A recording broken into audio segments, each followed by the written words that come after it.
গতকাল অন্যান্য বছরের মতোই মহাসমারোহে সর্বশুক্লা সরস্বতীর অর্থাৎ বাণী বন্দনা যাকে বলে সম্পন্ন করলাম আমরা। বিভিন্ন গৃহে, প্রতিষ্ঠানে, শিক্ষাঙ্গনে, সর্বত্র অনেকেই আগে পরে এই সরস্বতীকে নিয়ে, বাগদেবীকে নিয়ে কত কথা বললেন। ইউটিউবে বিভিন্ন জায়গায় এখন বইমেলা চলছে, সেখানেও বেশ কিছু আলোচনা হলো। দু একটিতে যেতেও হয়েছে, কিন্তু কোথাও কথা বলার কোনো প্রবৃত্তি তেমন যেন ভেতর থেকে পাচ্ছি না।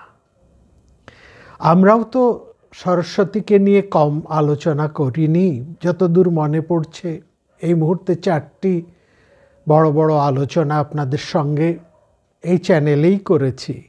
জ্যোতি রূপা বাজিনীবতী, হংস মনসা জাতা, হংসবধূ, হংস মনসা জাতা, হংসবধূ, বাগ বিভূতি কিংবা বাজিনীবতী প্রিয়াসু, এই নামে তো করেছি। এছাড়াও এদিক ওদিকে বলেছি, কিন্তু এখন যেন কেমন মনে হচ্ছে এ কেমন এক বিদ্যার আরাধনা আমরা করে চলেছি। একটু খুব ভালো করে ভেবে দেখুন, যে বিদ্যার দেবীকে নিয়ে, সর্বশুক্লা বাক সরস্বতীকে নিয়ে আমাদের এত মাতামাতি, যেখানে বিদ্যাটাই প্রধান, সেখানে বিদ্যা বিষয়টি থেকে আমরা কতখানি সরে এসেছি। সেই জন্যই বোধহয় মনে করি আর নতুন করে আর কথা বলার একটা তেমন আর ইচ্ছে থাকে না।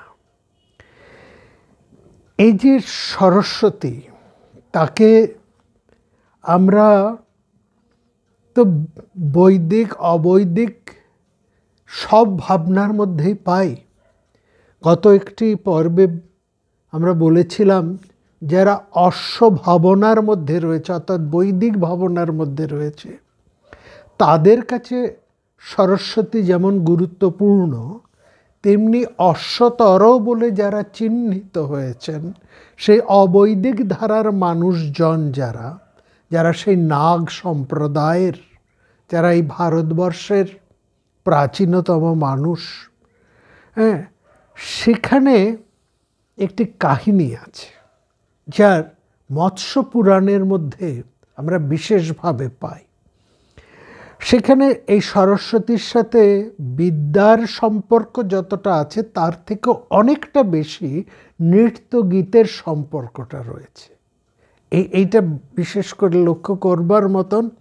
এবং এই বিদ্যার সঙ্গে এই নৃত্য গীতের সম্পর্কটাই একটা স্বতঃসিদ্ধ হয়ে আছে দেবী সরস্বতীর সাথে।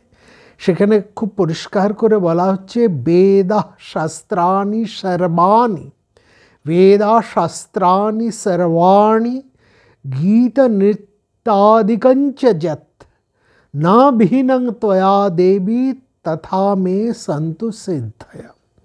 এই যে সাংগীতিক একটা প্রতিষ্ঠা সরস্বতীর, এইটা মার্কণ্ড পুরাণের মধ্যেও আমরা খুব বিশদভাবে লক্ষ্য করছি। এই পুরাণে, মার্কণ্ড পুরাণে একটি কাহিনী, সেখানে হচ্ছে একটা প্রেম কাহিনী। হ্যাঁ, এইটি দিয়ে আমরা এই সরস্বতী কথা আজকে আরম্ভ করছি। এখন তো সরস্বতী বর্তমান সময়ে এই আমাদের ছোট যারা আছে, যুবক যুবতীদের কাছে, কিশোর কিশোরীদের কাছে বহুদিন সময়, বহু কাল থেকেই, আমাদেরও আগে থেকেই অনেকটা ওই প্রেম বিনিময়ের দেবী, হ্যাঁ, একটা বাসন্তিক যে প্রেম ভাবনা, সেই অর্থাৎ শীতের জড়তা, মনের জড়তার সাথে তুলনীয়, সেই জড়তা কেটে পৃথিবী যখন একটু পুষ্পময়, শোভাময়, নাতিশীতোষ্ণ একটা সুন্দর আবহাওয়ার মধ্যে রয়েছে, তখন কোথায় যেন মানুষের অন্তর থেকে প্রেমের ধারাটাও কুলকুল করে উঠে আসে, আর সেটাও সরস্বতীর সাথে যুক্ত হচ্ছে। এবং সেইটিও এই পুরাণের মধ্যে আমরা খুব পরিষ্কার করে পাচ্ছি কুবলায়াস্য এবং মদালাসার এক প্রেম কাহিনীর পটভূমিতে। এবং সেখানে দেখছি এই অকাল প্রয়াতা মদালসাকে পুনরুজ্জীবিত করার জন্য, তাকে আবার নতুন করে বাজিয়ে তোলার জন্য নাগরাজ অশ্বতর সরস্বতীর শরণাপন্ন হচ্ছেন। যেমন তিনি তার দেবতা অর্থাৎ অবৈদিক দেবতা শিবের শরণাপন্ন হয়েছিলেন, একইভাবে তিনি সরস্বতীরও শরণাপন্ন হচ্ছেন নাগরাজ অশ্বতর। এই নাগরাজকে পরিচয় দেওয়া হচ্ছে অশ্বতর এই নাম নিয়ে। তো এবং সেখানে সরস্বতীর কাছে তার মদালসা সংক্রান্ত কিন্তু প্রার্থনা করছেন না, বরং তিনি সরস্বতীর কাছে যে বরটা প্রার্থনা করছেন এবং যে বর তিনি লাভ করছেন, সেটা আধুনিক কালের মিউজিক থেরাপি আমরা বলতে পারি। এবং সেখানে এই নাগরাজ দেবী সরস্বতীর যে স্তুতি রচনা করেছেন, যে বন্দনা করছেন সেখানে, সেটি একটু যদি আমরা বিশেষ করে লক্ষ্য করি, তার ভাষা, তার ভাব, তার শব্দ, সেখানে সরস্বতী একটা অক্ষর স্বরূপা যেমন, তেমনি তিনি ব্রহ্মশক্তি রূপেও রয়েছে, এবং তার সেই সরস্বতী আর ব্রহ্ম একাকার হয়ে যাচ্ছে সে স্তুতির মধ্যে। স্তুতিটা এরকম, খানিকটা আপনাদেরকে আমি শোনাতে পারি। সেটা হচ্ছে তথা তৈ স্থিতং ব্রহ্ম জগচেচ্যদমশেষতঃ ওঙ্কার সংস্থানং যত্তু দেবী স্থিরাস্থিরম এবং দেবী তয়া ব্যপ্তম সকলং নিষ্কলঞ্চ যৎ অদ্বৈতবস্থিতং ব্রহ্ম যচ্চ দ্বৈতে ব্যবস্থিতম। এই যে বর্ণনাটা আমরা মার্কণ্ড পুরাণের মধ্যে পাচ্ছি, যেখানে সরস্বতী এক সর্বব্যাপ্ত সর্বশক্তিমান সেই ব্রহ্মের সাথে একাকার হয়ে যাচ্ছেন, এবং অদ্বৈত দার্শনিকতা অতিক্রম করে তিনি একক শক্তিতে পরিগণিতা এবং প্রতিষ্ঠিতা। এবং সেখানে সরস্বতীর কাছে অবশ্যই শব্দার্থ তত্ত্বের বৈদান্তিক মূর্তির একটা প্রতিষ্ঠা আমরা সেখানে দেখছি। এবং বলছেন নাগরাজ সেই তার স্তুতির মধ্যে দিয়ে যেটা বলছেন, সেটা আমরা অনেক বৈদিক স্তুতিকেও হার মানিয়ে যাচ্ছে এই অবৈদিক স্তুতি। সেটাকে বলছেন যেসব অর্থ নিত্য এবং যা অনিত্য, যা স্থূল এবং যা সূক্ষ্মাতি সূক্ষ্ম, যা পৃথিবীতে, যা অন্তরিক্ষে এবং যা অন্যত্র বিদ্যমান, সেই সমস্ত পদার্থের উপলব্ধি আপনার থেকেই হয়ে থাকে। তাহলে দেখুন সরস্বতীর মহিমা অবৈদিক ধারার মধ্যেও কতটা গভীরভাবে প্রথিত। এবং সেখানে বলছে, আরও বলছেন, যা কিছু মূর্ত এই সংসারে, যা কিছু মূর্ত, যা কিছু ব্যক্ত অথবা যা কিছু অব্যক্ত বা অমূর্ত, যা সমস্ত প্রাণীর মধ্যেই কিঞ্চিত রূপে বিদ্যমান, যা স্বর্গে, পৃথিবীতে এবং অন্তরিক্ষে বর্তমান, তার সবই এই আপনার প্রভাস সমন্বিত স্বর এবং ব্যঞ্জনার মাধ্যমেই প্রকাশিত হয়। যচ্চ অমূর্তং যচ্চ মূর্তং, যচ্চ অমূর্তং যচ্চ মূর্তং, সমস্তং ইয়দ বা ভূতস্কমেকঞ্চ কিঞ্চিত ইয়দ দিব্যাস্তি স্খাতলে খেনত্বা তৎসম্বন্ধং তৎস্বরৈ ব্যঞ্জনশ্চ। এইখানে এই যে স্তুতিটা আমরা এখানে স্তুতির মধ্যে দিয়ে আমরা দেখছি, সেখানে তিনি সরস্বতীর কাছ থেকে যখন সরস্বতী তার সামনে প্রকট হলেন, অশ্বতর নাগরাজের কাছে প্রকট হলেন, তখন তিনি কি প্রার্থনা করলেন বললেন, তিনি আর তখন ওই মদালসাকে বাঁচিয়ে তোলার সেই আকুতি আরও সেইভাবে সরাসরি বলছেন না, বলছেন আমাক এবং আমার ভাইকে স্বর সংক্রান্ত সেই বিদ্যা দান করুন। স্বর সম্বন্ধ উভয় সম্প্রযচ্ছ, স্বর সংক্রান্ত বিদ্যা প্রার্থনা করুন। এবং সেখান থেকেই আমরা এই যে দক্ষিণ ভারতীয় সঙ্গীত, নৃত্য, যাবতীয় যা কিছু গান্ধর্ব বিদ্যা, এই সবটারই আসছে এই সরস্বতীর প্রসন্নতা হতে।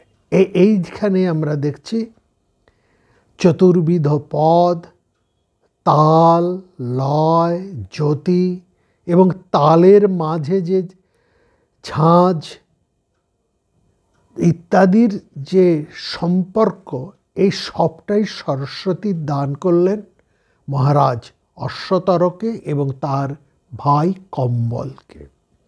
এইটা মার্কণ্ড পুরাণের মধ্যে এই কাহিনীটি রয়েছে এবং এখান থেকে খুব স্পষ্ট করে এটা বুঝতে পাচ্ছি যে বিদ্যা সেই দিগন্ত কতটা উন্মোচিত, বিদ্যার দিগন্ত কতখানি উন্মোচিত হয়ে যাচ্ছে মানুষের কাছে।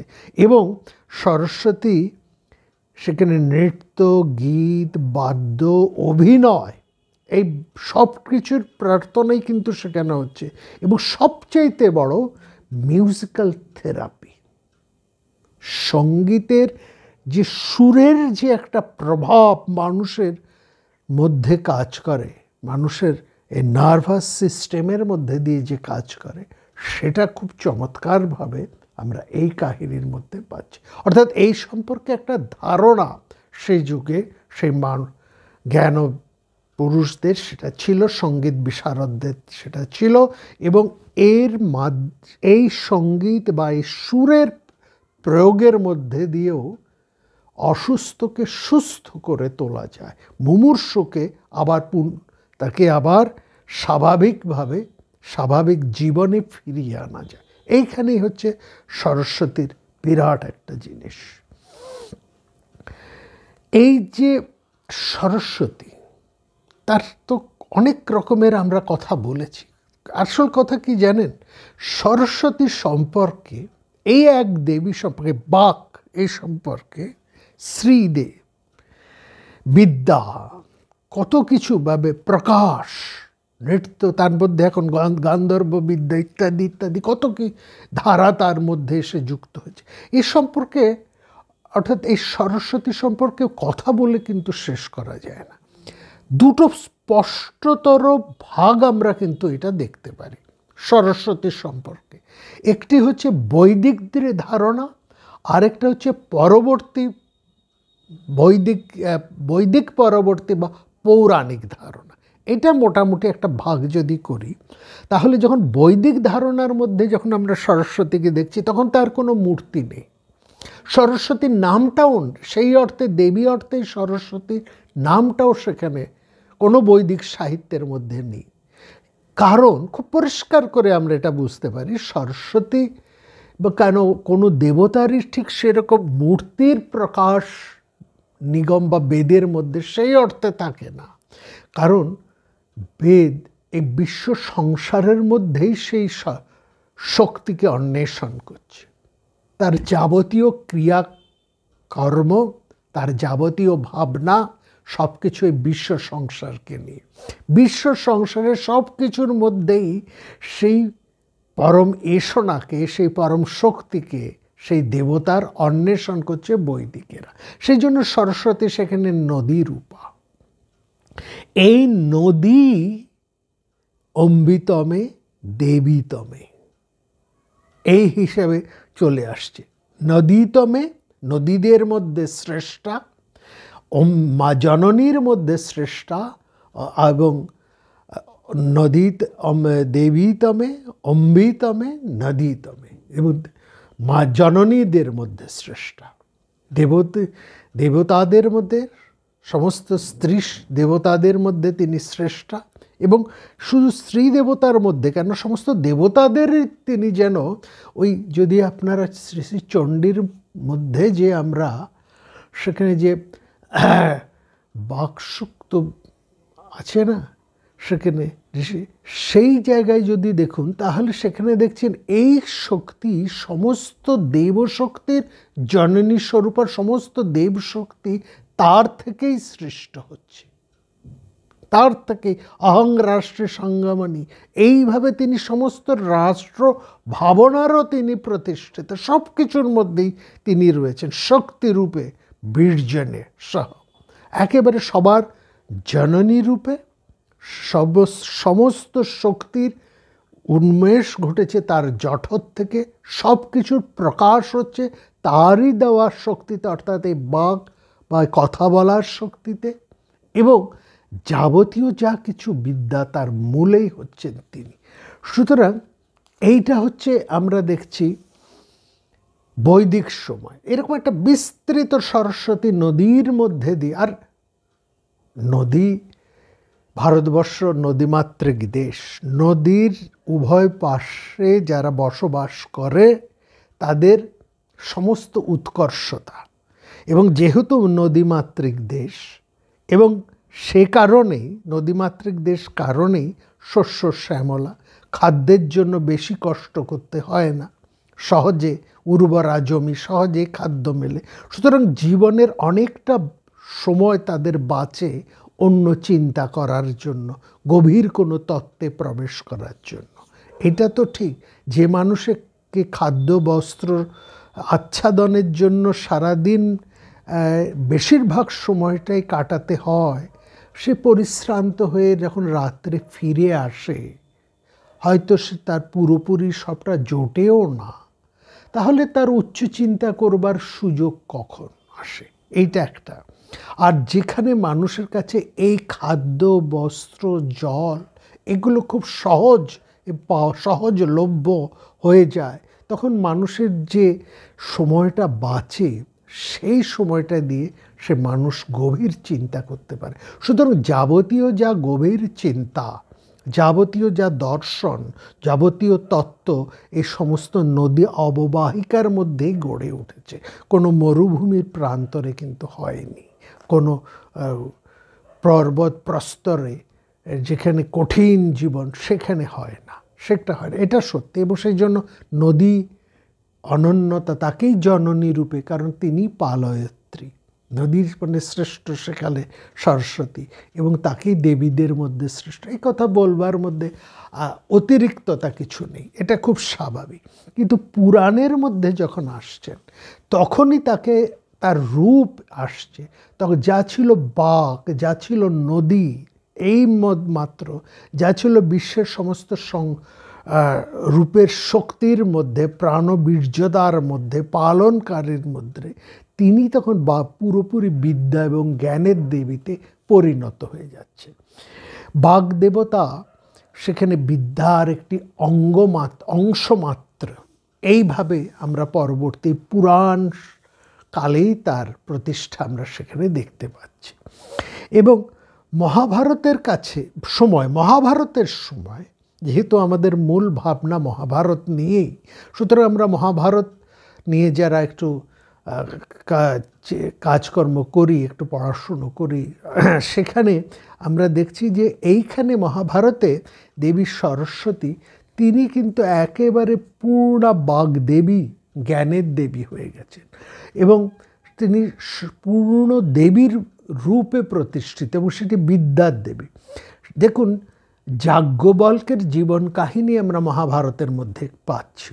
সেখানে আমরা দেখছি যাজ্ঞবল্ক রাজর্ষি জনককে বলছেন, তার রাজর্ষি জনক এবং যাজ্ঞবল্কের মধ্যে যে কথোপকথন আছে মহাভারতে, ঠিক সেখান থেকেই আমরা পাচ্ছি এই কাহিনীটি। এটি শান্তি পর্বের মধ্যেও খানিকটা আছে, বনপর্ব ইত্যাদি এই জায়গার মধ্যেও সম্ভবত আছে।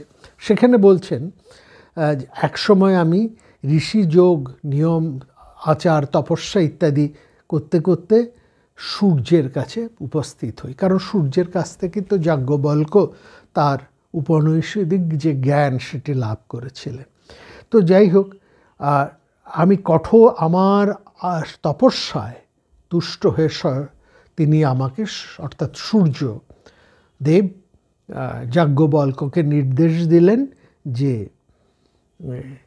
এই সমগ্র যজুর্বেদ, যার পরবর্তীকালে শুক্ল যজুর্বেদ নামে পরিচিত, এই সম্পূর্ণ শুক্ল এই যজুর্বেদের সম্পূর্ণতা লাভ করতে হলে তোমাকে দেবী সরস্বতীর তপস্যা আরাধনা করতে হবে।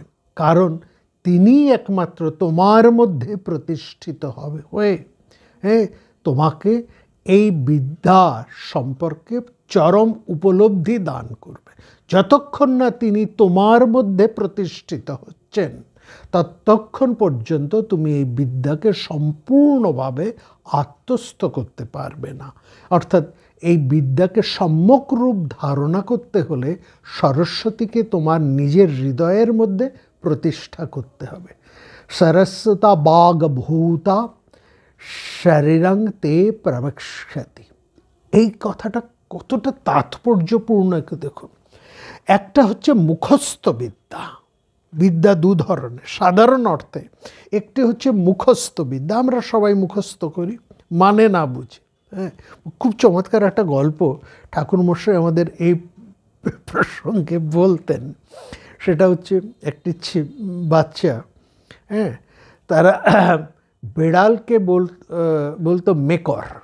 হ্যাঁ, বিড়াল শব্দ না, যেমন অনেক জায়গায় বিড়ালের অনেক নামের ডাকে, তারা বিড়ালকে বলতো মেকর। তো ওই বিড়ালের ছবি আছে, সে বাচ্চাটি যে বইটি পড়ছে তাতে বড় করে বিড়ালের ছবি আছে, তার নিচে বানান লেখা আছে বয়স হর্ষি ডয় শূন্য আকার ল, বিড়াল, হ্যাঁ, লেখা আছে।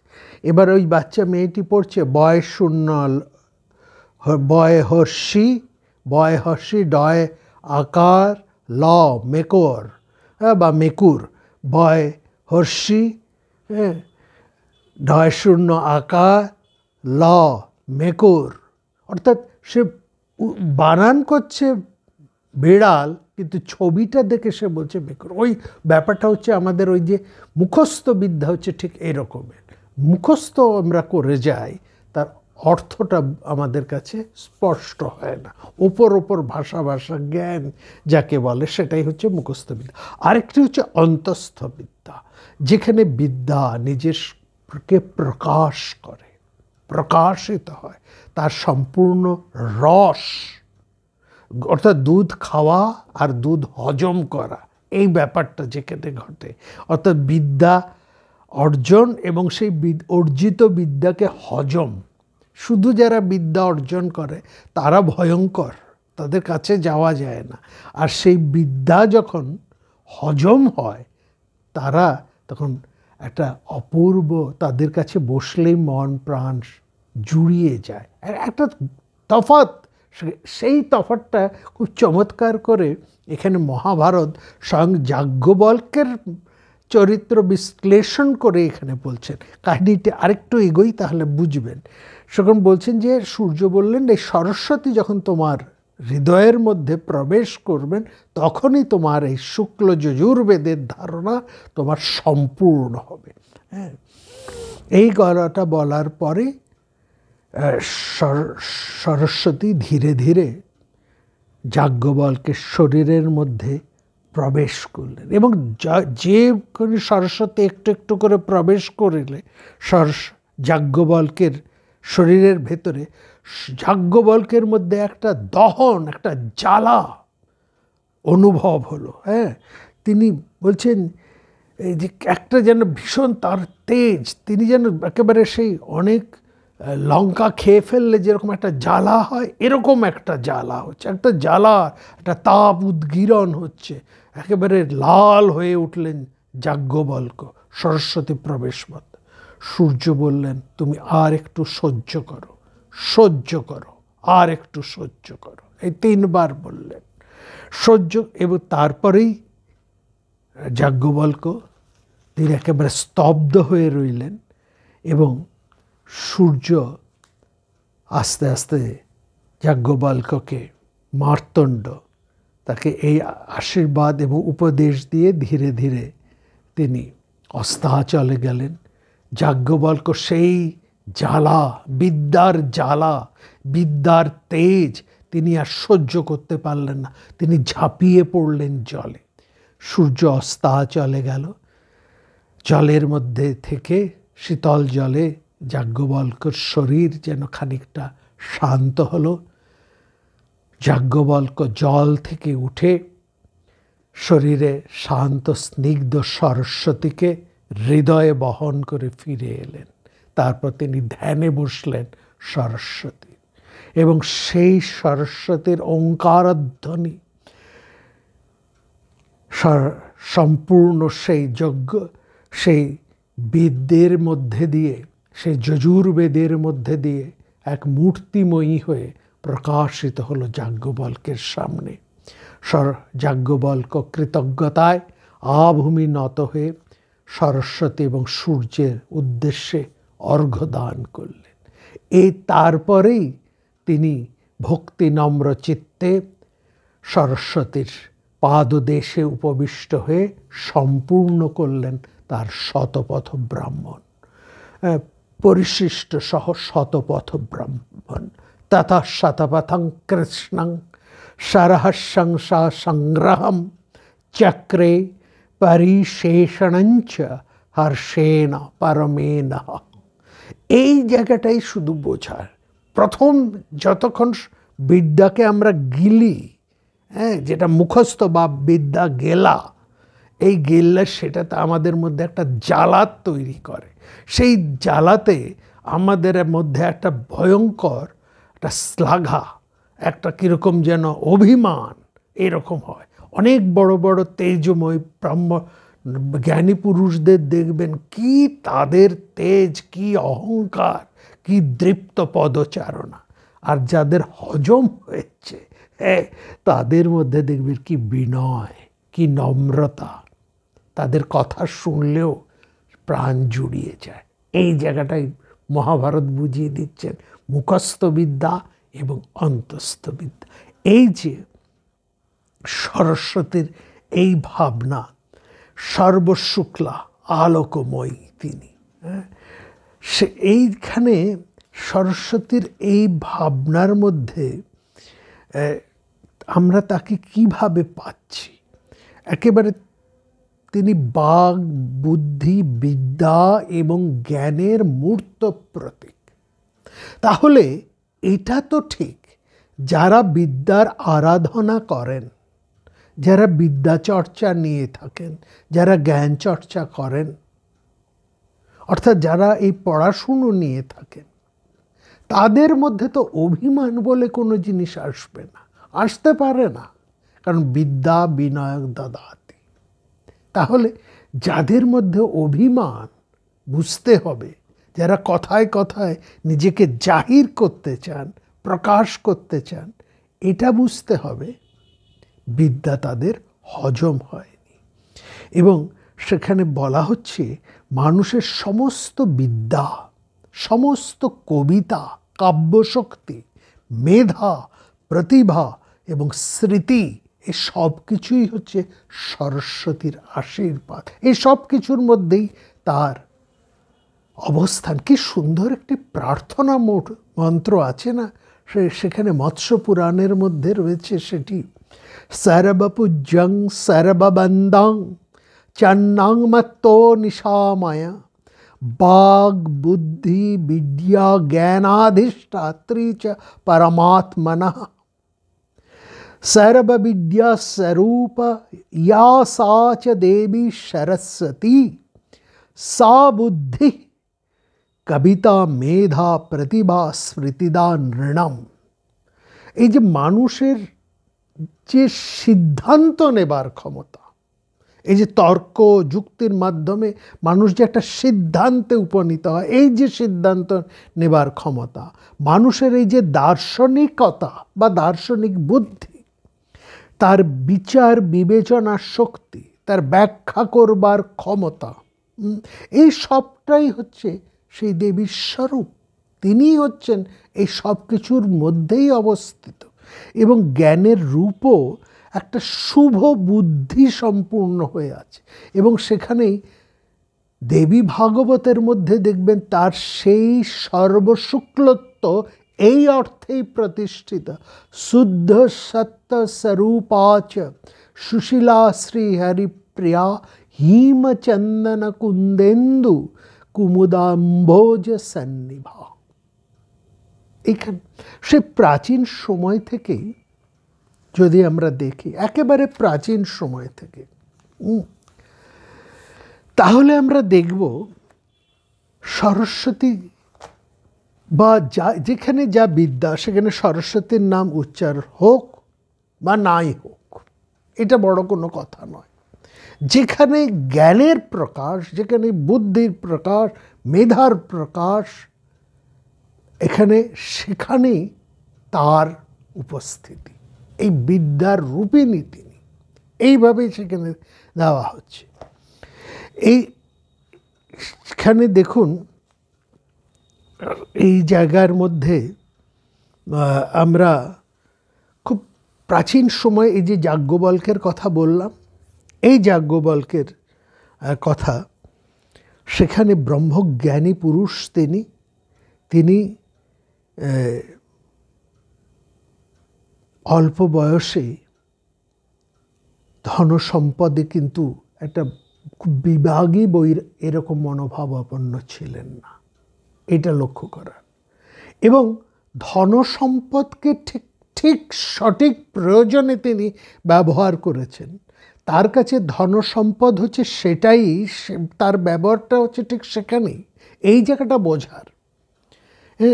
এই উপনিষদের মধ্যে এবং মহাভারতের মধ্যেও এই কাহিনী আছে এবং সেখানে আপনারা একটু বিশেষভাবে লক্ষ্য করুন যাজ্ঞবল্ক্য এই জাগতিক সম্পদকে ঠিক কীভাবে ব্যবহার করছে।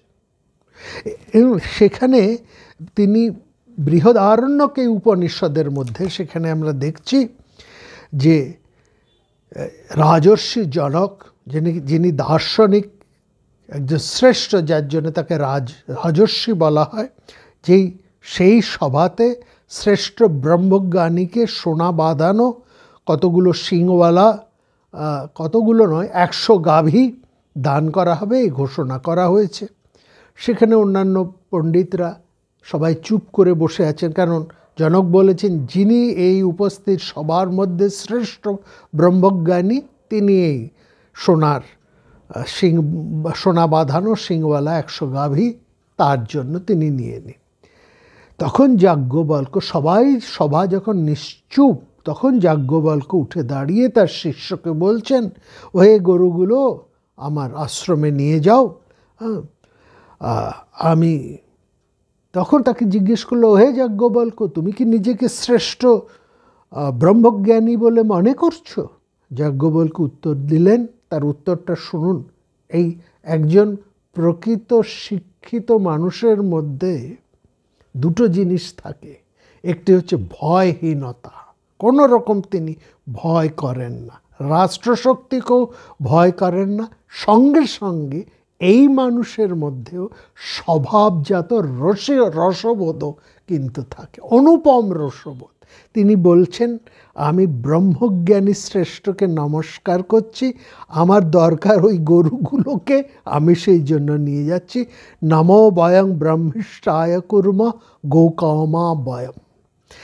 তারপর অবশ্য অনেক চিৎকার চেঁচামেচি, হইচই, শোরগোল, অনেক তার্কিক, অনেক প্রাসনিক অনেক বেদজ্ঞ পণ্ডিতদের বিভিন্ন প্রশ্ন, সবশেষে বাক্পটীয়সী, সেখানে গার্গীর খরসান দুটি গভীর প্রশ্ন, এই তার উত্তর দিয়ে যাজ্ঞবল্ক্য তার তত্ত্বজ্ঞানের যে গভীরতা তার প্রমাণ করেছিলেন। সেটাও আমরা সেখানে লক্ষ্য করলাম, দেখলাম সেখানে। তো এইখানটায় দেখুন, এই যাজ্ঞবল্ক্য সেই যাজ্ঞবল্ক্য যিনি তার বিদুষী স্ত্রী মৈত্রেয়ী, যার বিদুষী স্ত্রী মৈত্রেয়ী, তিনি তাকে বলছেন যে বিত্তের মাধ্যমে মানুষের তৃপ্তি হয় না, এবং তার স্ত্রী বলছেন যা দিয়ে আমি অমৃতা হব না তা নিয়ে আমি কি করব। হ্যাঁ, অর্থাৎ তিনি সত্যিই অমৃতা হয়েই আছেন, অমৃতের আস্বাদ তিনি পেয়ে গেছেন, সুতরাং তার কাছে বিত্তের প্রয়োজন নেই। কিন্তু এখানে কথা হচ্ছে যে লক্ষ্মী সরস্বতীর মধ্যে কিন্তু কোনো সেই অর্থে কোনো বিরোধ নেই, বিত্তের প্রয়োজন আছে সংসার চালানোর ক্ষেত্রে, সেটি একজন গৃহস্থের ক্ষেত্রে যেমন একজন আশ্রম পরিচালকের কাছেও ঠিক সমানভাবে। কিন্তু লক্ষণীয়, এই বিত্ত তার নিজস্ব কোনো স্বার্থ পূরণের কারণ নয়।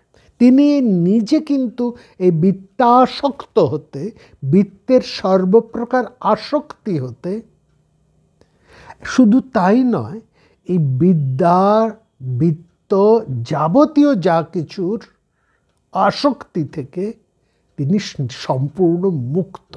এইটাই হচ্ছে প্রকৃত বিদ্বানের লক্ষ্য। এইটাই চোখে আঙুল দিয়ে আমাদের উপনিষদিক সমাজ আমাদেরকে সেখানে দেখাচ্ছে। তো এই জায়গাটা হচ্ছে, এই অনেক সময় আমরা দেখি যারা খুব বিদ্বান, তারা নির্লোভ, একেবারে নির্লোভ, কিন্তু দুটো তফাৎ হয়। সবাই যে খুব বিনয়ী, খুব তাদের কাছে খুব সহজে একটা শান্ত বাতাবরণে তাদের কাছে গিয়ে পৌঁছে যাওয়া যাবে তা নয়। কেউ কেউ খরতর হয়। যদি আপনারা এর কাছে দেখুন, সেই উপনিষদের মধ্যে যে রৈক্যের কথা আছে, হ্যাঁ, রৈক্য যিনি অশ্বচালক, তিনি দুরূহ বিদ্যার অধিকারী, কিন্তু তিনি কিন্তু সহজ নন, তিনি একটু খরতর। তিনি রাজাকে সহজে এসব দেখাতে চাননি।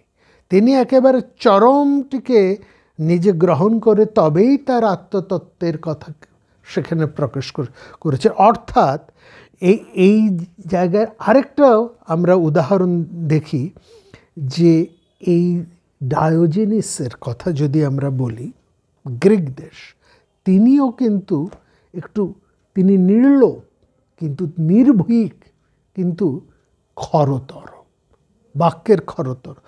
সেই গল্পটা তো আমরা কম বেশি সবাই জানি। সেই কাহিনীটিও এই বিদ্যা প্রসঙ্গে অবশ্যই আসবে। সেই শীতের রাস্তার মাঝখানে প্রায় দিগম্বর অবস্থায় রোদ পোয়াচ্ছেন সেই অগাধ পাণ্ডিত্যশালী সেই দার্শনিক ডায়োজিনিস। এই গ্রিস দেশের, মানে তার জন্ম প্রায় ধরুন খ্রিস্টপূর্ব 336 সাল এরকম সময়। সেখানে যখন তিনি ওই রাস্তার মাঝখানে প্রায় দিগম্বর অবস্থায় রোদ পোয়াচ্ছেন, সেই সময় ওই অনেক সেনা সামন্ত নিয়ে আলেকজান্ডার তার সামনে এসে দাঁড়িয়ে জিজ্ঞেস করছেন, শুনেছি আপনি এক প্রকাণ্ড এক বিদ্বান পুরুষ, হ্যাঁ, তো আপনার বিদ্বান, আমি আপনাকে কিছু দিতে চাই, আপনার কি প্রয়োজন আমাকে বলুন। ডায়োজেনিস তার দিকে একটু ক্রুদ্ধ দৃষ্টিপাত করে বললেন, আপনি একটু সরে গেলে, হ্যাঁ, আপনি আমার রোডটাকে আড়াল করে দাঁড়িয়ে আছেন, একটু সরে গেলেই আমার যথেষ্ট হয়। এই যে বিদ্রুপাত্মক বাক্য আবার নির্ভীকভাবে রাষ্ট্রশক্তির মুখের উপর বলে দিতে পারে, আসলে এইখানেই প্রকৃত বিদ্বানের কাছে, একজন নির্লোভ মানুষের কাছে শত শক্তিমান রাষ্ট্রশক্তি, সে যত বড়ই যুদ্ধ শৌর্য মানুষ হোক না কেন, যত বড়ই সে ধনী হোক না কেন, মাথা নোয়াতে বাধ্য। এবং এই জায়গাতেই আমরা দেখছি যাজ্ঞবল্ক্যের সাথে এই ডায়োজিনিসের একটা মিল কোথায়। আমরা এই আমাদের প্রাচীন ভারতবর্ষের সাথে এই বিদেশের যে সমস্ত পণ্ডিতদের কথা, তাদেরকেও একটু তুলে আনছি, তার একটি কারণ আছে, বলবো সেটি। দেখুন,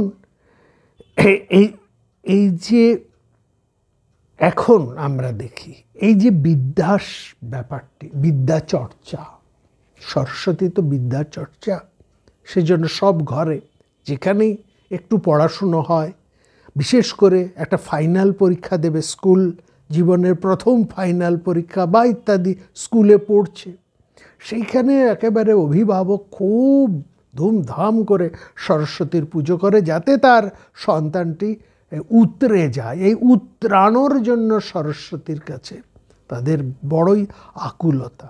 হ্যাঁ, এবং শুধু কি তাই, এই যে প্রার্থনা, এই যে একটা এখনকার দিনে যারা বিদ্যা চর্চা বা জ্ঞান চর্চা করছেন, আমাদের সমাজের যারা পণ্ডিত মানুষ, যারা বৈজ্ঞানিক, যারা সাহিত্যিক, যারা দার্শনিক, তারা তো রাষ্ট্রশক্তির কাছে বা সরকারি বেসরকারি বিভিন্ন ক্ষেত্রে দান খয়রাতির জন্য দুহাত পেতে তারা দাঁড়ান না, দাঁড়িয়ে থাকেন। এবং তার কাছে রাজশক্তির কাছে কিংবা কোনো ধনশালী প্রতিষ্ঠানের কাছে সুখহীন পরাধীন হয়ে দীন প্রাণে একটুখানি অনুদানে প্রত্যাশী হয়ে কিভাবে হাত কচলান, এটা তো আমরা সবাই দেখি। এইখানে শুধু কি তাই, ছেলে মেয়েদেরকেও ঠিক এই পথেও কি তাদের অভিভাবকরা ঠেলে দিচ্ছেন না? মানে এইভাবেই দিগ্গজ তৈরি করে কোটিপতি করার একটা স্বপ্ন দেখেই তো মানুষ করে তুলবার একটা কি দুর্মর বাসনা বা অভিভাবকদের মধ্যে দেখছি। দেখুন, প্রাচীন সময়ে ভারতবর্ষ কিংবা যেই দেশের কথা বলছি, যার প্রাচীন সংস্কৃতি আছে, এই গ্রিস দেশ, সেখানেও তো প্রচুর পড়াশুনো জানা, বাণিজ্য সফল শিক্ষিত মানুষ ছিলেন। তবু সেই দেশে ডায়োজিনিসের মতন মানুষ সেকালেও একটা লণ্ঠন হাতে খুঁজে বেড়াচ্ছেন, মানুষ খুঁজে বেড়াচ্ছেন। আজকে যদি ডায়োজিনিস এর মতন থাকতেন আমাদের দেশে, তাহলে আজকেও এই আমাদের এই কলকাতায়, দিল্লিতে, মুম্বাইতে, হ্যাঁ, আহমেদাবাদে, পুনেতে, বেঙ্গালুরুতে, হ্যাঁ, নিউ ইয়র্কে, লন্ডনে, যে কোনো শিক্ষিত ধনী মানুষরা যেখানে থাকে, সেখানেও তাকে লণ্ঠন হাতে ঘুরতে আসতো। একটা অদ্ভুত আধার যেন পৃথিবীকে গ্রাস করেছে।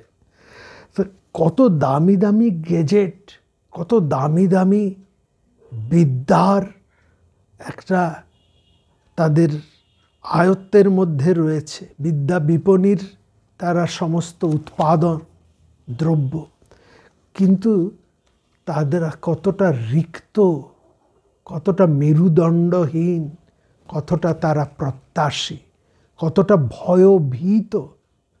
তারা এখন স্পষ্ট করে রাজশক্তির অন্যায়ের বিরুদ্ধে কোনো কথা বলতে পারেন না। সব সময় একটা ভয় তাদের তাড়না করে বেড়ায়। এবং দেখুন, ওই যে সরস্বতী অর্চনা মানে এটা নয়, প্রাচীন আমাদের ভারতবর্ষেও ছিল না, গ্রিস দেশেও ছিল না যে যারা বিদ্যা চর্চা করতেন, জ্ঞান চর্চা করতেন, তাদের সাথে ধনের একটা বিরোধ না, সেটা ছিল না। সেটা যাজ্ঞবল্ক্যের মধ্যে দিয়ে আমরা দেখলাম, সেটা বিশ্বামিত্রের জীবনের মধ্যে দিয়েও যদি দেখুন, তিনি এত বড় ঋষিত্ব ব্রহ্ম জ্ঞানী লাভ হয়েও তিনি বশিষ্ঠের সেই ধেনু সেটাকে পাবার জন্যেই অনেক বছর ঘুরে তারপরে ব্রহ্মশক্তির মাহাত্ম্য বুঝে তারপরে তিনি ক্ষত্রিয়ত্ব ছেড়ে ব্রহ্মত্বের সাধনা করেছে। সুতরাং এই যে বিদ্যার যে অধিষ্ঠান, এইটি কিন্তু সব কিছুর মধ্যে সবটারই প্রয়োজন, কিন্তু সেখানে নির্লোভ কথাটাও কিন্তু বিশেষভাবে গুরুত্বপূর্ণ। অর্থাৎ তার মধ্যে সত্যের যে অধিষ্ঠান, তিনি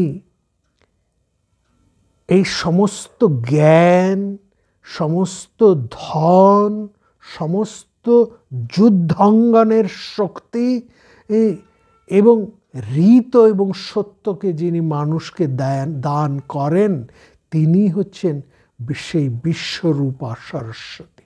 সুতরাং তার কোথায় না তার অবস্থান, কিন্তু সব জায়গাতেই ওইখানে যেমন বলা হয়েছে প্রাচীন সময়ে, যেখানে বলা হয়েছে রাজা বা একজন গৃহপতি, সে যাই হোক, রাষ্ট্রপতি হিসেবে একজন রাজা বা প্রশাসক প্রধান বা প্রশাসনে যারা বসে আছেন, এবং গৃহের মধ্যে যারা গৃহের প্রধান হিসেবে রয়েছেন গৃহপতি বা এবং রাষ্ট্রপতি, এই অর্থে উভয়ই কিন্তু অছিমাত্র, কোনোটাই তাদের নিজস্ব কিছু না।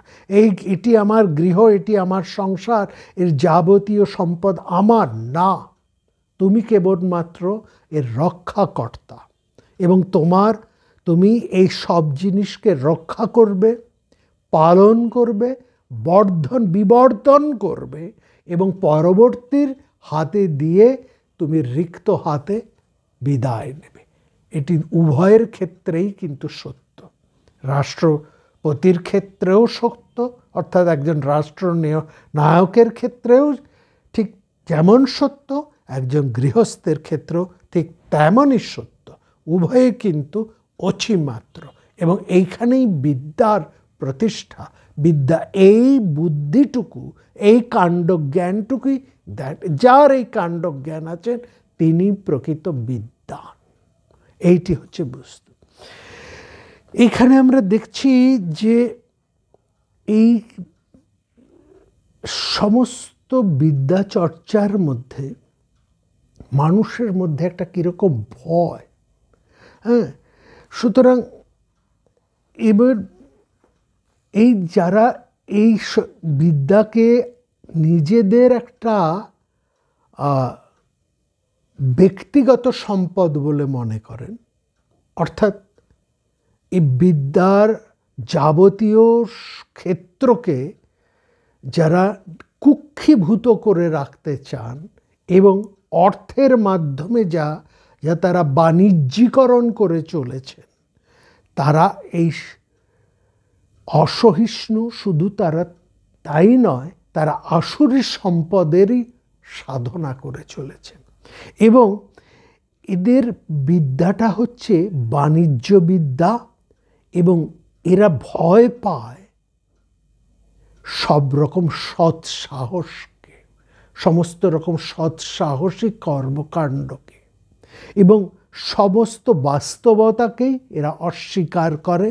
সমস্ত সমালোচনা এবং বিতর্কের কণ্ঠ রোধ করতে এরা চায়, এবং প্রতিদিন তারা প্রতি মুহূর্ত এই বিশ্ব সংসারের যাবতীয় শান্তি, যাবতীয় স্থৈর্যকে এরা ভেঙে চুরমার করে নিজেদের দাম্ভিক প্রতিষ্ঠা ঘটাতে চাইছে।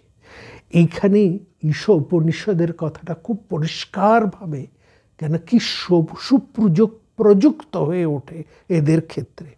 এখানে বলছে ঈশা উপনিষদে, অবিদ্যার মধ্যে যারা নিরত তারা অন্ধত মিশ্রায় ঘোর আধারে প্রবেশ করে। আসূর্য নামতে লোকা अंधेन तमसवृता तंस्ते प्रत्यभिगच्छन्ति ये केच आत्महन जना।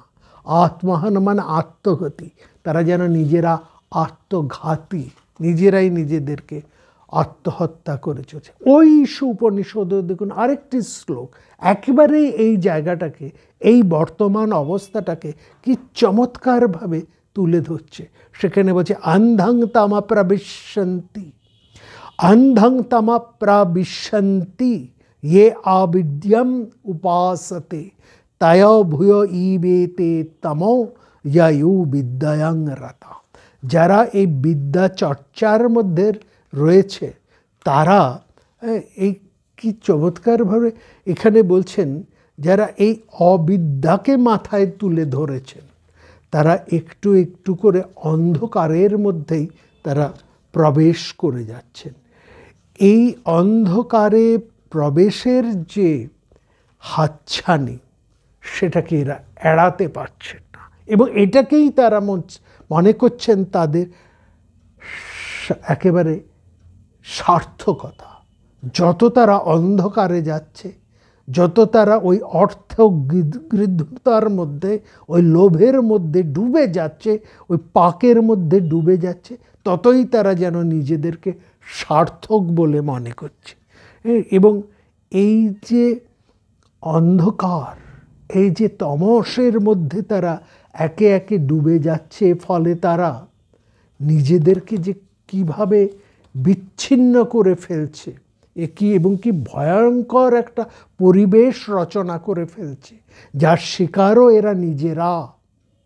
এইখান থেকে যে তারা নিজেরা বাঁচবে তা এমন কথা নয়, সেটা কিন্তু বোঝার বা সেটা বোঝার এই সুবিধেটুকু তার নয়। আসলে এই শর্ত হলো, জীবনের শর্ত হলো এই বিদ্যা এবং অবিদ্যা দুটো কর্মকেই করতে হবে, এই দুটোরই সাধনা তাকে করতে হবে নিষ্কামভাবে। কোনটা বিদ্যা সাধনা, কোনটা অবিদ্যার সাধনা আমরা আসছি, সেই প্রসঙ্গেই আসছি। কিন্তু এটা বুঝতে হবে, বিদ্যা যেখানে আমাদেরকে অন্ধকারের দিকে টেনে নিয়ে যায়, যে বিদ্যা বা যে বিদ্যার চর্চা বা যে বিদ্যা চর্চার প্রাঙ্গণ বা যে বিদ্যা চর্চার ব্যবস্থাপনা আমাদেরকে আলোর থেকে না গিয়ে অন্ধকারের দিকে নিয়ে যায়, এবং যেখানে আমরা বুঝতে পারি না, যেহেতু চোখের মধ্যে একটা ঠুলি পরিয়ে দেয়, এই ঠুলিটা হচ্ছে একটা লোভের ঠুলি। এই ঠুলির জন্য আমরা বাইরের জগৎটাকে সঠিকভাবে বিশ্লেষণ করতে পারি না।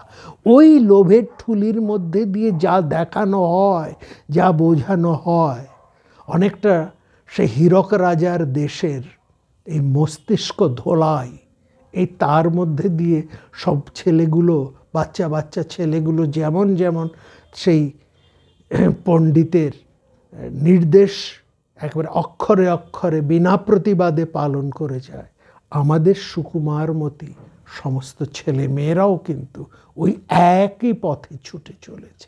একেবারে কোনো তার আলাদা কিছু নয়। আমাদের ঘরের সব ছেলে মেয়েরা সবাই ওই একই পথে ছুটছে। তাদের যেন ওই মস্তিষ্ক ওইভাবেই তাদেরকে মগজ ধোলাই করা হয়েছে, এবং আর কোনো বিচার বিবেচনা, নতুন করে ভাবনা চিন্তার আর কোনো জায়গা নেই। একটা স্থূলতার মধ্যে, একটা কদর্যতার মধ্যে, সেখানে গিয়ে একটা কি উন্মত্ত পৈশাসিক আনন্দে তারা প্রবল হয়ে, নৃত্য উন্মাদ হয়ে নিজেদেরকে প্রকাশ করে চলেছে। এটা ভয়ঙ্কর দুঃখের মধ্যে। অথচ এখানে দেখুন, সেখানে আমরা যে সেই কঠোর উপনিষদের মধ্যে যদি আমরা দেখি, সেখানে আমরা দেখছি এই যারা প্রকৃত বিদ্বান তারা কিন্তু প্রশ্ন করতে ভয় পান না, তারা কোনো শক্তিকেই ভয় পান না, তারা সরাসরি প্রশ্ন করতে পারে, এবং যতক্ষণ না তারা প্রশ্নের উত্তর পাচ্ছেন, সঠিক উত্তর, শুধু উত্তর নয় সঠিক উত্তর পাচ্ছেন, ততক্ষণ পর্যন্ত তারা নাছোড় বান্দা। নচিকেতা সে তার পিতার ব্যবহারে, তার কথায় দুঃখ পেয়ে সোজা যমের বাড়ি পৌঁছে গিয়ে জানতে চেয়েছে মৃত্যুর পর মানুষের কিছু বাকি থাকে না থাকে না, মৃত্যু দেবতা বারবার তাকে বলেছে যে এইটা বড় কঠিন জিজ্ঞাসা, দেবতারাও এটা নিয়ে সন্দেহান, এই ব্যাপারটা, এই মৃত্যুর ব্যাপারটা নিয়ে তুমি ঘাটিও না, অন্য কিছু জিজ্ঞেস করো।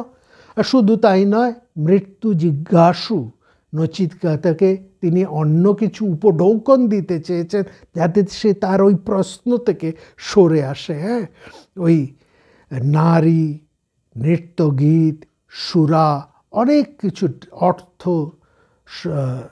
সমস্ত মণিমাণিক্য, সম্পদ, এসব দিতে চেয়েছে। কিন্তু সক্রেটিসের যেমন শিষ্যদের শত অনুরোধ সত্ত্বেও অন্যায়ভাবে মৃত্যুদণ্ডকে এড়িয়ে পালিয়ে যাননি, বরং বিষ পান করতে করতেও শরীরের মৃত্যুর পর আত্মা মুক্ত থেকে যায়, এই দার্শনিক আলোচনা করতে করতেই মৃত্যুবরণ করেছিলেন। ঠিক সেই রকমই, সেই একই রকমভাবে আমরা দেখছি নচিকেতা, তিনি যমরাজকে পরিষ্কার বললেন, আপনার এইসব উপঢৌকন, নাচ গানা, টাকা পয়সা, সুরা নারী, এসব আপনারই থাকুন, তথৈব বাহাস্তব নৃত্য গীতে। আমি আত্মবিদ্যা যদি অর্জন করতে পারি, যশ অর্থ এমনিতেই আমার কাছে আসবে, ওসব আমাকে চাইতে হবে না। আর এই যে নচিকেতা, এই নামটাকে একবার লক্ষ্য করুন, নামটাকে একবার বোঝার চেষ্টা করুন। আমাদের শাস্ত্রে নামগুলোকে এতটা গুরুত্বপূর্ণ, এখানে দেখো নচিকেতা, নচিকেতা যে জানে না, অর্থাৎ আমি জানি না, যে বলে আমি জানি না সেই কিন্তু জ্ঞানবান। ঠিক এই কথাটাই সক্রেটিসও নিজের সম্বন্ধে বলতে।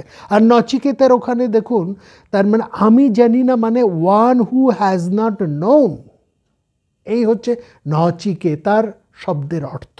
অন্যদিকে তার পিতা বাজশ্রবস, তিনি মনে করেন, তিনি কিন্তু কিছুই জানেন না, কিন্তু মনে করেন যে তিনি জানেন, আসলে তিনি কিছুই জানেন না। একজন সত্যকার জিজ্ঞাসু শূন্য, রিক্ত হয়ে আসে, মনটা তার সাদা কাগজের মতন, যাকে বলা হয় ক্লিন স্লেট। আর ঠিক দেখুন সক্রেটিসের জায়গাটা ওই একই রকম, একই জায়গায়। এই বড় বড় যারা জ্ঞানী পণ্ডিত সত্যকার, তাদের মধ্যে একটা অদ্ভুত মিল, প্রাচ্যে হোক বা পাশ্চাত্যে, কোনো তাদের মধ্যে দ্বিধা বা কোনো রকম দ্বন্দ্ব সেখানে নেই। যখন দেখুন ওই ওই ডেলফির ওই পূজার ওই দেবালয়, সেখানে দৈববাণী হয়েছিল যে অ্যাথেন্সের সবচাইতে জ্ঞানী পুরুষ হচ্ছেন সক্রেটিস। এই কথা যখন সক্রেটিসের কাছে এসে বলা হলো, ও হে, তুমি নাকি সবচাইতে বড় জ্ঞানী, এরকম দৈববাণী হয়েছে, তখন সক্রেটিস বলেছিলেন, আসলে আমি তো কিছুই জানি না, সেই জন্যই দেবী হয়তো আমাকে জ্ঞানী শ্রেষ্ঠ বলেছে। একেবারে এই কঠোর উপনিষদেরই ঠিক ঠিক প্রতিধ্বনি। আরেক হচ্ছে এই তারা বিদ্যাকে ব্যবহার করেছেন, জ্ঞানকে ব্যবহার করেছেন জানার মধ্যে অজানার সন্ধানের উদ্দেশ্যে, এবং দুজনেই কিন্তু নির্ভীক, নির্ভয়, সত্যের জন্য, সত্য অনুসন্ধানের জন্য, নিজের স্বরূপ জানার জন্য। একজন মৃত্যু দেবতাকেও নস্যাৎ করে দিয়েছে একটি বালক কঠোর উপনিষদে, আর অন্যদিকে সেই সত্য অনুসন্ধানের জন্য, আত্ম অনুসন্ধানের জন্য মৃত্যুদণ্ডকে স্বীকার করে নিতে বা মৃত্যুর মুখোমুখি হতে এই দুজনেই কিন্তু ভয় পাননি, না সক্রেটিস না নচিকেতা। আর এই জায়গাটায় আমাদের আরেকটু কথা বলতে হবে, আরেকটু উদাহরণ আমরা মিল দেখাই। দেখুন, আপনারা মিশেল ফুকোর নাম অনেকে শুনেছেন। এই যে মিশেল ফুকোর, তিনি একটি জীবনের শেষ পর্যায়ে তিনি কিছু বৌদ্ধিক ইতিহাস সম্পর্কে আলোচনা করেছেন, এবং সেখানে তিনি একটি চারিত্রিক গুণ বিষয়ে একটি অসামান্য বক্তৃতা দিয়েছেন। সেই গুণটির নাম, সেইখানে যে চারিত্রিক গুণ, সেই চারিত্রিক গুণটা হচ্ছে ক্ষমতার বিরুদ্ধে, সর্বপ্রকার শক্তিমানের বিরুদ্ধে, মৃত্যু ভয়কে, মরণ ভয়কে অস্বীকার করে, অগ্রাহ্য করে সত্য বলার ক্ষমতা। এইটি হচ্ছে একজন সত্যিকার বিদ্বান, যথার্থ বিদ্বান, যথার্থ বিদ্যা যিনি আয়ত্ত করেছেন তার চারিত্রিক বৈশিষ্ট্য। এটি তার জীবনের অভ্যাস। এবং এইটিকে গ্রিক ভাষায় বলা হয় প্যারহেসিয়া, যার অনুবাদ হচ্ছে কোনো কিছুকে না লুকিয়ে সৎ সাহসের সঙ্গে সত্যকে প্রকাশ করবার ক্ষমতা। নচিকেতার এই গল্পের মধ্যে, কিংবা সেই জবাল সত্যকাম, সেই শিশু সত্যকাম, সেও মার কাছে যেমন শুনেছে যে স্পষ্টভাবে তাই সর্বসমক্ষে গুরুর কাছে তাই উৎসাহ বলতে পেরেছে।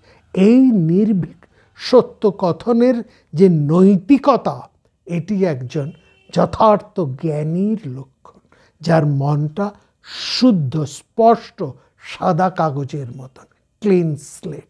আমরা ফুকোর কথা, আমরা এই আলেকজান্ডারের কথা, বা আমরা যাজ্ঞবল্কের সঙ্গে সঙ্গে আমরা এখানে সক্রেটিসের কথা, এগুলো কেন তুলে নিয়ে আসছি? এটা এমন নয় যে গ্রিস মাহাত্ম্য, প্রাচীন পাশ্চাত্যের মাহাত্ম্য এইসব এগুলো বলার জন্য নয়। কারণ বিদ্যার মাধ্যমে যে সত্য উদ্ঘাটনের যে সাহস, যে ক্ষমতা, সেটা কেবলমাত্র সংস্কৃত বা বৈদিক কাহিনী দিয়ে যদি আমরা বলি, একটা মুশকিল আমরা বুঝতে পারি।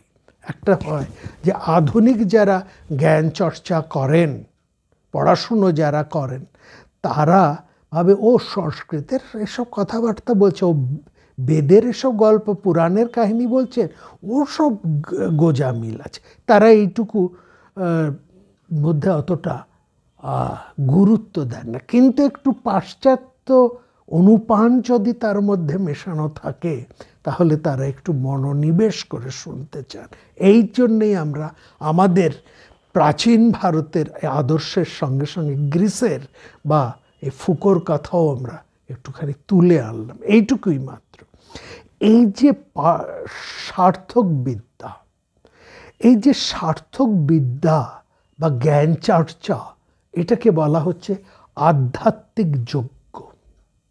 এই সার্থক বিদ্যা বা জ্ঞান চর্চাই হচ্ছে আধ্যাত্মিক যজ্ঞ। বিদ্যা বা জ্ঞান হতে জন্মায় দক্ষতা। দক্ষ শব্দের মূলে আছে 10 ধাতু। 10 ধাতুর অর্থ হচ্ছে টু বি অ্যাক্টিভ, ডাইনামিক। এই থেকে ডেক্সটারাস বা দক্ষতা। এই দক্ষতা আসে দেবতার প্রসাদ থেকে। আর এই প্রসাদটা একজন শিষ্য, ছাত্র, গবেষক লাভ করে তার গুরুর কাছ থেকে। বাগদেবী একজন প্রকৃত গুরুর হৃদয়ে বাস করেন। গুরু প্রসন্ন হলেই শিষ্য যথার্থ বিদ্যা লাভ করতে সক্ষম হয়। এই বিদ্যাই হচ্ছে গুরুর প্রসাদ। তার প্রসাদে বা তার প্রসাদ রূপী বিদ্যা সে কারণেই শিষ্যকে কখনই অহংকারী করে না, শিষ্য হৃদয়ে কৃতজ্ঞতার ভাব আনে। এটি গুরুর দাক্ষিণ্য। এজন্য শঙ্করাচার্য গুরুকে দক্ষিণামূর্তি বলেছেন। এই হচ্ছে দক্ষিণ শব্দের বা দক্ষিণা শব্দের আসল তাৎপর্য। দক্ষিণা মানে টাকা পয়সা এই পুরোহিতকে দেওয়া নয়। দক্ষিণার অর্থ হচ্ছে প্রসাদ, যেটা ওপর থেকে নেমে আসে, এবং নেমে আসে একজন প্রকৃত গুরুর মধ্যে দিয়ে, প্রকৃত শিক্ষকের মধ্যে দিয়ে। এই সমাজে, ভারতবর্ষের সমাজে এই জন্য শিক্ষকের এত উচ্চ স্থান। শিক্ষকেরাই যদি তাদের স্থানকে ধরে না রাখতে পারেন, নির্লোভ তারা যদি না হন, বিদ্যাদানের ক্ষেত্রে অন্তত তারা যদি নির্লোভ না হন, তাহলে তাদেরও সম্মান বাঁচে না, শিষ্যরাও পথভ্রষ্ট হয়, জ্ঞান নষ্ট হয়, দেশ অধঃপতিত হয়। এই বিদ্যার চর্চাই কি আমরা করে চলেছি? এখানে দেখুন, এই যে দক্ষিণ বিদ্যা, যে প্রকৃত বিদ্যা, যে গুরুর কাছ থেকে, প্রকৃত গুরুর কাছ থেকে যেটা আমরা পাই, এখানে উগ্রতা নেই, আছে শ্রদ্ধার আবেশ। শ্রদ্ধ যুক্ত ধা, শ্রদ্ধা। শ্রদ্ধ শব্দের অর্থ হচ্ছে হৃদয় বা হার্ট। শ্রতের অর্থ হচ্ছে হৃদয় বা হার্ট। যে বিদ্যার হৃদয়কে জ্যোতির্ময় করে, বিস্তৃত করে, সচেতন করে, সেটাই হচ্ছে প্রকৃত বিদ্যা। সারস্বত প্রজ্ঞা, সরস্বতীর সাথে সম্পর্কিত যজ্ঞকর্ম বলেই সেটা হচ্ছে সারস্বত যজ্ঞ। সরস্বতী নদী তীরে প্রাচীনকালে এই যজ্ঞানুষ্ঠান হতো। এখানে যজ্ঞের মধ্যে কিন্তু পড়াশুনোর ব্যাপারটাও ছিল, জ্ঞান চর্চা ছিল, সেই জন্য এটাকে বলা হচ্ছে সারস্বত যজ্ঞ, যা সরস্বতীর তীরে বসে করত। পরবর্তীকালে এই বিদ্যার চর্চা, যেটা প্রকৃত গুরুর কাছ থেকে আসে, যা যে আমাদের হৃদয়কে প্রসারিত করে যে বিদ্যা, সেটাই হচ্ছে সারস্বত বিদ্যা, সেটাই হচ্ছে সারস্বত প্রতিষ্ঠান। এবং সেখানেই যারা আছেন এই ভাবনায়, তারাই সারস্বত ব্রতে নিয়োজিত। এই জায়গাটা বুঝতে, প্রকৃত বিদ্যা লোভী, কৃপণ, অহংকারী, মিথ্যাচারী, ধান্দাবাজ, নির্মম, হৃদয়হীন মানুষ তৈরি করে না। শ্রদ্ধা সত্যের মুখোমুখি নির্ভীকভাবে দাঁড়াতে শেখায়, আত্মদানের মন্ত্রে উজ্জীবিত করে তোলে। দেখুন, এই যে সরস্বতী পুজো, তাই না, এখানে যে প্রণাম মন্ত্রটি আমরা উচ্চারণ করি অঞ্জলি দেবার সময়, আমরা কি বলি? বেদ বেদাঙ্গ বেদান্ত বিদ্যাস্থানেভ্য এবচ। এই যে পুরো পাঠক্রমের বিদ্যার যে একটা টোটাল সিলেবাস রয়েছে, এটা কতটা বৈজ্ঞানিক, কতটা আধুনিক, কতটা যুক্তিসম্মত একবার ভেবে দেখুন। এখানে কি বলা হচ্ছে? বেদ মানে 4টে বেদ নিয়ে আমাদের বলা হয় চতুর্দশ বিদ্যা। চতুর্দশ বিদ্যার সাধনা, 14টা বিদ্যা একজন মানুষকে শিখতেই হবে। এই চতুর্দশ বিদ্যা তাকে স্নাতক হতে হবে। কি? 4টি বেদ। চতুর্দশে প্রথম হচ্ছে 4টি বেদ: ঋগ্বেদ, যজুর্বেদ, সামবেদ, অথর্ববেদ। এই 4টিকে পড়তে হবে এবং এই 4টিকে বোঝার জন্য সেই সঙ্গে সঙ্গে আরও 6টি বেদাঙ্গ, বেদ ও বেদাঙ্গ কি? শিক্ষা, কল্প, ব্যাকরণ, নিরুক্ত, ছন্দ এবং জ্যোতিষ, এই 6টি বেদাঙ্গ। 4 আর 6 10, এবং সেই সঙ্গে আর 4টি উপবেদ। 4টি বেদ, 6টি বেদাঙ্গ ও 4টি উপবেদ। 4টি উপবেদ কি? অর্থশাস্ত্র, অর্থাৎ রাজনীতি এবং দণ্ডনীতি সমন্বিত অর্থশাস্ত্র আবশ্যক। 2 যুদ্ধবিদ্যা, অর্থাৎ ধনুর্বেদ যাকে বলা হয়। তারপরে গান্ধর্ব বিদ্যা, অর্থাৎ নৃত্য, গীত, অভিনয় সবটাই গান্ধর্ব বিদ্যা।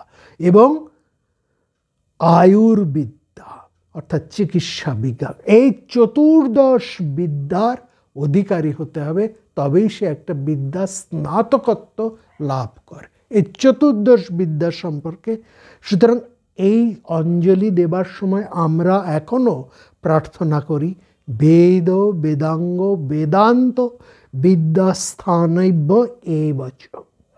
আর এই মন্ত্রের অর্থ না জানা মূর্খ পুরোহিতরা, তারা সেখানে বলে বিদ্যাস্থানে ভয়বচ, যেটা একেবারে সার্থক প্রযোজ্য। বিদ্যাস্থানেভ্য এবচন, বিদ্যাস্থানে ভয়বচ। আমরা বিদ্যার জায়গায় বড় ভীত হয়ে ঘুষ দিয়ে অসৎ উপায়ে বিদ্যা ক্রয় করে ওই সার্টিফিকেট ক্রয় করার আমাদের কি ইচ্ছা, এবং সেই সার্টিফিকেটগুলো নিয়ে আমরা এখন বিখ্যাত হয়ে উঠে সমাজের মুখ্য স্থানে গিয়ে বসতে চায়। তার কি নির্মম পরিহাস আমরা দেখি। তাদের যে সমস্ত কাজ সেগুলো ভেঙে পড়ে, তাদের হাতে যে মানুষ যায় তারা মারা পড়ে, তাদের সমস্ত প্রকল্প মুহূর্তের মধ্যেই নস্যাৎ হয়ে যায়। এইখানে বিদ্যা সরস্বতী এই সকল বিদ্যার অধিষ্ঠাত্রী। শুধু লেখাপড়া নয়, এখানে সমস্ত রকম সামাজিক বিনোদন, ললিত কলা এবং সাহিত্যের চর্চাও এই বিদ্যার অন্তর্গত। একজন মানুষকে এই সব কটারই পরিচয় তাকে জানতে হবে।